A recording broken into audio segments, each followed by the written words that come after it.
আমার পুচকি কীরকম একা একাই নিজে নিজে মুখে আওয়াজ করে করে খেলছে আপনাদেরকে দেখাই, দাঁড়ান।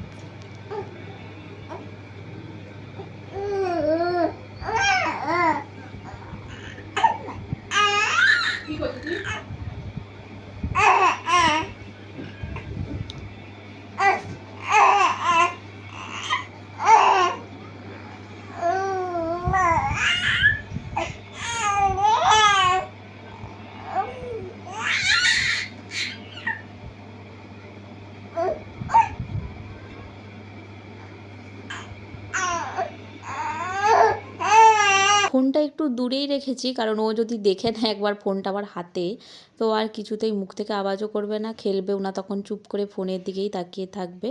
ওই জন্য ফোনটা নিয়ে আমি একটু দূরেই দাঁড়িয়ে দাঁড়িয়ে ভিডিওটা করছিলাম। দাঁড়ান, ও খেলছে, ততক্ষণ আমি আপনাদের সাথে একটা জিনিস শেয়ার করব।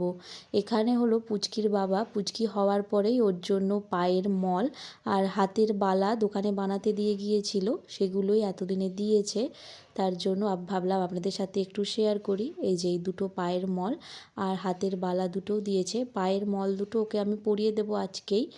ও তো এখন পা ছুঁড়ে ছুঁড়ে খেলতে শিখেছে, তাই জন্য পায়ে আওয়াজ হলে বেশ আরও একটু সুন্দর ও খেলবে। আর এই যে হাতের এই দুটো বালা দুটোই খুব সুন্দর হয়েছে। আপনাদের কেমন লেগেছে অবশ্যই কমেন্ট করে জানাবেন। আজকের মতো ভিডিওটা এটুকুই, টাটা।